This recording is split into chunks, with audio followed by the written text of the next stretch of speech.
Having decided to look into the diversity of the creative industries, I discovered that this is one of those subjects where nothing is quite what it seems.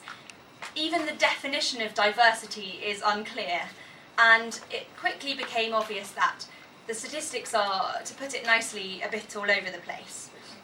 And so, in compiling the report that you have with you, I came up with 4 questions. This was my attempt to get back to basics on the subject. What is it? Are the creative industries diverse? Does it matter? And if it does, what can we do to get more of it? So we're going to begin with question 1. What is diversity? Well, diversity obviously means completely different things to different people.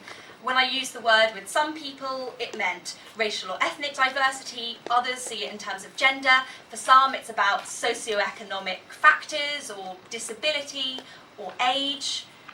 It's also a subject where the language and even the debate can be offensive. People come at it from such different angles, from different political views, from traditions. Diversity, I don't think is easy to talk about, and I think this is at least in part because it requires us to accept that we are all in different ways biased. We have to come face to face with our own prejudices and our own assumptions.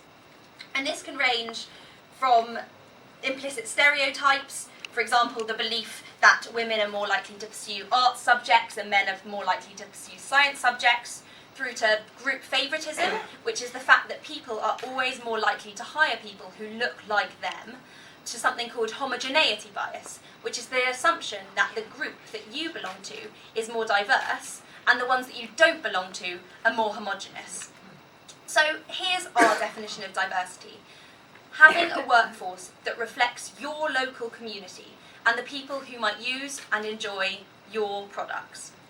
Which leads us to this question. Are the UK's creative industries diverse? And this is where we hit our first snag. It turns out that official employment data is pretty rubbish at dealing with the complexity of diversity. The figures can hint at certain measurements, but they're flummoxed for, by example, someone who is both black and a woman. And the more I looked, the more I realised that the creative industries aren't doing as well as we might like to suppose.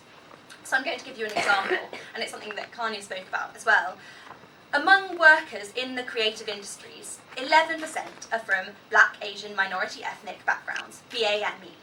That is close to the overall proportion of workers in the UK, which sounds like the sector's doing pretty well, except when I looked a bit closer, the picture's much less rosy.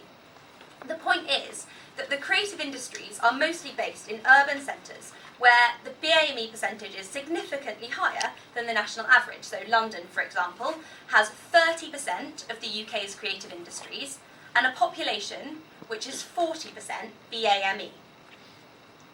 So when we take this into account, the creative industry shouldn't be employing 11%, that, nearly the national average, but almost 18% BAME.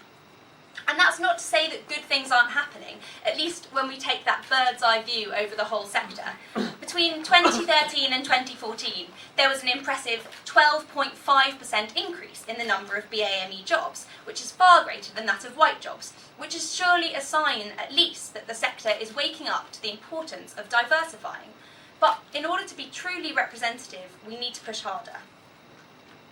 Things are more straightforward when it comes to gender, perhaps, but again, the story's not quite as encouraging as you might hope. Nationally, just under half of the jobs are held by women, but in the creative industries, it's just a little bit over a third, and that number's falling. I'm going to talk more about that later. And what about the socio-economic makeup of the creative industries, what some people might call class?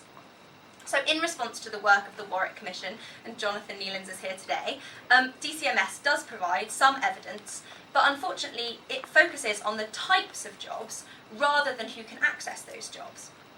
So what this really shows is, surprise, surprise, the creative industries don't have many repetitive and non-creative jobs in them. And they also don't have many people who are working for them who are unemployed. So it's a bit confusing how the statistics work, but it turns out what we really want to understand is where workers come from. And there are clues about this. We know that people working in the sector who've been privately educated, and this comes from the skill set survey, are more likely to earn more than people who went to state schools, suggesting that people from diverse backgrounds are not getting a fair chance.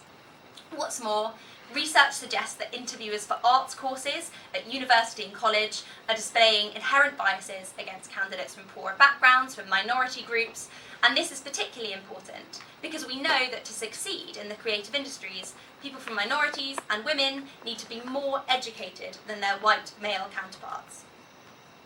More evidence, again, comes from the Creative Skillset Workforce Survey, which found that most people in the media get their jobs through informal networks, and twice as many people as compared to the national average were privately educated. So why does this matter?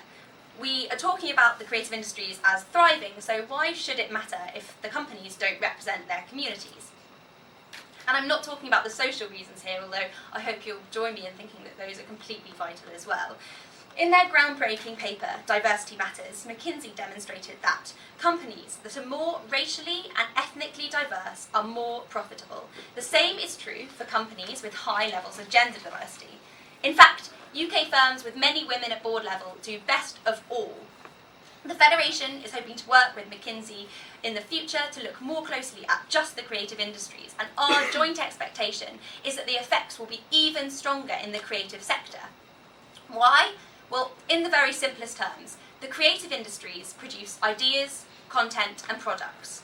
And so, of course, it makes sense that boards and staff more generally should reflect the society that consumes them in order to understand what their audience wants.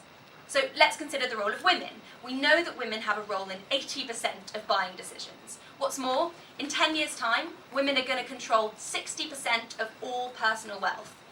Gender diversity is absolutely about the bottom line.